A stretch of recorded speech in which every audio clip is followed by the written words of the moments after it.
আসসালামু আলাইকুম রহমতুল্লাহি ওয়া বারাকাতুহু। আমাদের শৈশব জীবনে আমরা এক সময় বিটিভিতে একটা আজান শুনছিলাম। তখনকার আজান শুনেছি, কিন্তু আজান কে দেয় সেটা কখনো জানার চেষ্টা করি নাই, তাকে দেখার চেষ্টা করি নাই। এখন সেটা বাস্তবে এখন দেখতে পারেন ইনশাআল্লাহ।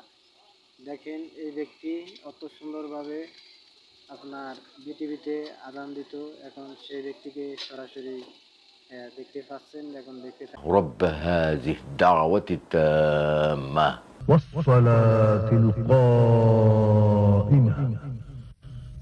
آت محمدا الوسيلة والفضيلة والدرجة الرفيعة وبعث مقاما محمودا الذي وعدته إنك لا تخلف الميعاد.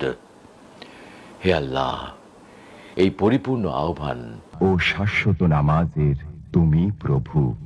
হযরত মুহাম্মদ সাল্লাল্লাহু আলাইহি ওয়াসাল্লামকে দান করো সর্বোচ্চ সম্মানিত স্থান, সুমহান মর্যাদা।